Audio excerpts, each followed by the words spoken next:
Assalamualaikum warahmatullahi wabarakatuh.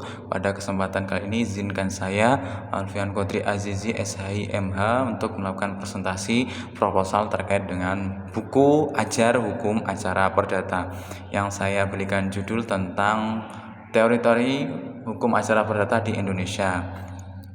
Secara umum deskripsi mata kuliah ini adalah mata kuliah wajib yang diajarkan pada Fakultas Syariah dan Hukum. Saya biasanya mengampu pada program Hukum Keluarga Islam, namun semua program studi yang ada di bawah Fakultas Syariah mempelajari hukum acara perdata karena ini merupakan mata kuliah wajib yang secara umum menerangkan tentang praktik dalam persidangan terkait dengan hukum privat antara orang per orang, bagaimana menegakkan hukum material yang ada dalam hukum perdata.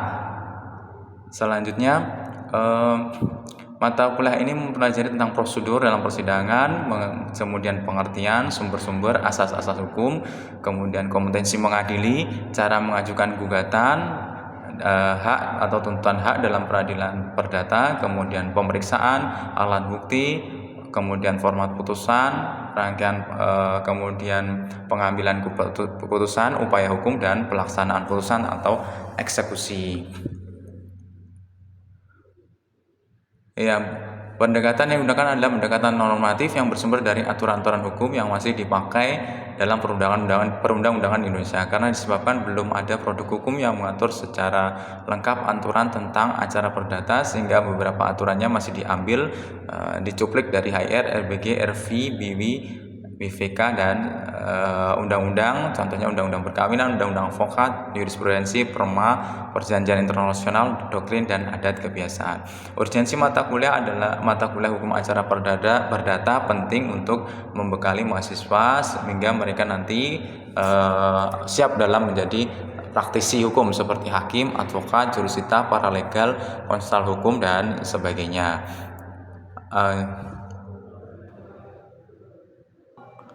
Nah, diharapkan semua orang atau user, baik anggota, pegawai di peradilan perdata ataupun secara umum oleh masyarakat memahami tentang aturan rule dalam praktik beracara perdata. Karena apa? Karena misalnya dalam hakim tidak boleh berbeda pendapat dalam praktiknya, dalam rule aturan mainnya beracara perdata. Tetapi hakim bisa menggunakan menggunakan ijtihadnya untuk menggali hukum-hukum material. Dalam memutus perkara perdata, hakim tidak boleh main hakim sendiri. Jadi dia harus mengikuti aturan main yang ada dalam acara perdata. Menyelesaikan dalam perkara-perkara privat, hakim boleh berbeda pandangan, persepsi di dalam hukum material, tapi hakim tidak boleh prinsipnya berbeda dalam hukum acara. Hukum acara itu harus sama karena itu adalah aturan main yang harus ditaati, bukan saja oleh para pihak dan hakim saja, melainkan juga harus ditaati oleh bukan hanya para pihak dan hakimnya, tetapi juga semua pegawai termasuk panitera, jurusita, dan semua pihak yang bekerja di pengadilan. Jika seorang hakim melanggar hukum acara tersebut, maka ia melakukan tindakan yang berarti unprofessional kontrak yang dapat berakibat adanya laporan ke lembaga KY, Komisi Yudisial, karena hakim tidak melakukan tindakan yang secara profesional, atau hakim telah melakukan tindakan yang tidak profesional. Oleh karena itu memang perlu dipahami terutama para pihak ketika mereka terjadi sengketa perdata, hukum acara perdata ini menjaga agar para pihak tidak melakukan tindakan sewenang-wenang. Misalnya ketika orang tidak mau bayar hutang kemudian dirampas barang-barangnya, TV-nya, rumahnya, motornya, dan sebagainya, tetapi harus melakukan prosedur beracara dalam sidang perdata sehingga dibuktikan dulu di perdata. Kemudian dalam bab-bab yang akan dibahas dalam buku ini, yang pertama adalah tentang ruang lingkup hukum acara perdata yang berisi tentang pengertian, sumber-sumber hukum, dan asas-asas hukum acara perdata. Kemudian yang bab kedua adalah memahami tentang kompetensi mengadili. Ini terkait dengan kompetensi mengadili, syarat-syarat formilnya, kompetensi absolutnya bagaimana, kompetensi relatifnya bagaimana, serta apabila terjadi sengketa wewenang mengadili. Karena di setiap peradilan itu ada kompetensinya masing-masing, baik di peradilan perdata umum, peradilan pidana, kemudian peradilan agama Islam, peradilan tata usaha negara, dan peradilan militer. Kemudian bab ketiga adalah tentang mewakili tentang unsur-unsur gugatan dan permohonan ketika para pihak harus menghendaki untuk mengajukan permohonan atau gugatan ketika terjadi adanya sengketa hak, yaitu tentang apa saja unsur-unsurnya, pihak-pihaknya siapa saja, kemudian pengertian format gugatan yang bisa dilakukan secara tertulis atau secara lisan. Kemudian bab yang keempat adalah terkait tata cara dan proses pemanggilan. Nah, pemanggilan ini juga harus sesuai prosedur, karena kalau tidak bisa cacat hukum atau tidak sah, bisa dieksepsi dan sebagainya.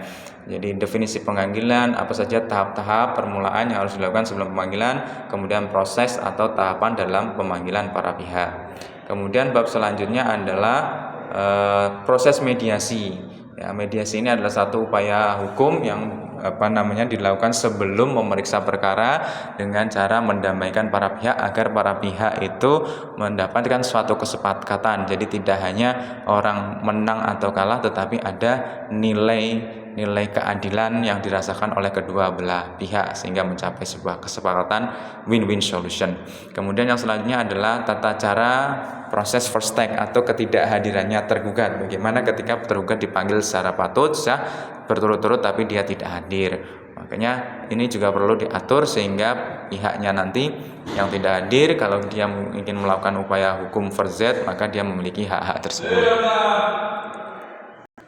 Kemudian bab selanjutnya, bab ke-7 adalah tata cara dan proses eksepsi atau tangkisan. Tangkisan ini adalah perlawanan terhadap gugatan yang dilakukan oleh penggugat. Jadi apa saja yang bisa dilakukan oleh tergugat terhadap gugatan-gugatan yang diajukan oleh penggugat sebelum diperiksa substansi dari materi gugatan tersebut di hadapan hakim atau di dalam persidangan. Kemudian bab ke-8 adalah pemeriksaan dalam perkara persidangan. Jadi setelah dilakukan masuknya gugatan, mediasi, kemudian mediasinya tidak berhasil, maka diajukan proses jawab-menjawab yang harusnya diberikan kesempatan secara adil pada kedua belah pihak, baik penggugat atau tergugat atau pemohon dan termohon. Pemeriksaan dapat dilakukan misalnya dalam proses pemeriksaan dalam perkara persidangan perdata, kapan dilakukan pencabutan gugatan apabila misalnya salah satu pihak mencabut gugatannya. Kemudian bagaimana cara mengubah gugatan yang diajukan apabila mungkin masih ada sedikit kesalahan. Proses pemeriksaan kedua pihak dan melakukan jawab jinawab atau gugat ginugat. Jadi ada proses gugatan, jawaban, replik, duplik, dan seterusnya. Prosedur intervensi atau pengikutsertaan pihak ketiga yang merasa dirugikan. Jadi apabila ada pihak ketiga yang merasa dirugikan, maka dia bisa masuk dalam upaya intervensi. Kemudian prosedur melakukan penggabungan perkara atau kumulasi gugatan agar bisa tercapai asas cepat dan biaya ringan. Jika memang itu adalah satu perkara yang mempunyai sifat dan karakteristik yang sama. Kemudian bab ke-10 yaitu tentang cara dan proses pembuktian, prinsip-prinsip pembuktian, beban dan syarat minimum pembuktian, jenis alat bukti, syarat-syarat alat bukti, syarat melakukan pembuktian para saksi, syarat persangkaan sebagai alat bukti. Jadi alat buktinya ada alat bukti surat, ada syarat, kemudian alat bukti pengakuan, sumpah, kemudian ada saksi-saksi dan juga ada ahli. Kemudian ada prosedur bagaimana pemeriksaan setempat atau disensi terkait misalnya adanya sita. Kemudian syarat-syarat mendapat ahli sebagai alat bukti persidangan. Bab ke-10 yaitu tentang tata cara dan proses putusan pengadilan. Tata cara dan proses putusan pengadilan terkait dengan definisinya, kemudian formulasi, bentuk, susunan, dan struktur putusan, karena harus ada dalam putusan itu misalnya kepala, kemudian batang, kemudian kaki, yang jika misalnya di kepalanya tidak ada irah-irah demi keadilan berdasarkan Tuhan Yang Maha Esa, maka itu tidak memenuhi asas eksekutorialnya, cacat hukum, tidak berkekuatan hukum. Kemudian di dalam batangnya harus ada di dalam pertimbangan hakim atau konsiderannya terkait dengan dalil-dalil, kemudian terkait dengan fakta hukum dan fakta peristiwa, kemudian juga terkait dengan aturan perundang-undangan untuk mengambil putusan. Kemudian di dalam kakinya ada amar putusan. Amar itu bersifat menghukum atau membuat suatu hukuman baru atau hanya sifatnya menetapkan jenis-jenis putusan, sifat-sifat putusan tersebut, kemudian proses pencarian dan penemuan hukum oleh hakim. Bagaimana hakim misalnya belum ada undang-undang yang secara jelas mengatur terkait dengan suatu perkara, apa yang harus dilakukan hakim, mengambil jurisprudensi atau melakukan penemuan hukum atau membuat suatu hukum baru. Kemudian independensi sifat-sifat hakim yang dalam menjatuhkan sebuah putusan tidak boleh terpengaruh oleh faktor-faktor luar terkait dengan faktor-faktor di luar objektivitas seorang hakim. Selanjutnya bab 11 terkait dengan penyitaan. Definisi sita, macam-macam sita. Ada sita yang sifatnya revindikatoir, kemudian sita yang sifatnya konservatoir, kemudian sita harta bersama atau sita sita harta gonogini pernikahan. Selanjutnya bab 12 ada tentang upaya hukum apabila misalnya salah satu pihak dia tidak puas dengan putusan yang telah diberikan.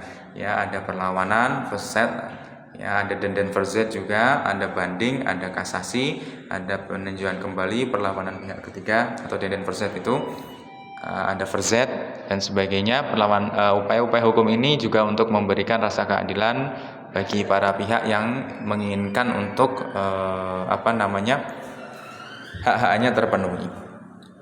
Kemudian yang terakhir adalah memahami tata cara proses gugatan perwakilan kelompok atau class action. Class action ini memang beberapa diperlukan ketika memang ini terkait dengan suatu kelompok masyarakat yang dirugikan secara perdata. Maka mereka untuk mempermudahkan proses biaya waktunya, kemudian pembagian ganti ruginya bisa rata, maka proses class action ini juga penting untuk diketahui terkait dengan ganti rugi. Mungkin karena ganti rugi suatu perusahaan yang merugikan masyarakat di suatu wilayah tertentu, atau karena pemerintah yang merugikan suatu masyarakat di wilayah tertentu, sehingga mereka bisa bersama-sama sekalian diproses, tidak hanya satu, maka itu akan kalau satu-satu nanti akan memperlama proses gugatannya. Kemudian selanjutnya kalau biasanya ada pertanyaan tentang apa novelty ataupun temuan baru dari buku ini dibanding dengan buku-buku yang lainnya. Mungkin perlu saya tambahkan, memang di proposal ini belum ada, jadi nanti akan ada pembahasan yang bisa saya uraikan dalam bab-bab tersebut terkait dengan sidang elektronik, karena sidang elektronik ini sudah ada perma-perma terbaru yang berkembang sejak misalnya sebelum maupun sesudah corona, ya. Sidang elektronik e-litigasi ini juga bisa dimasukkan. Nanti akan saya sampaikan sekilas apa perbedaannya.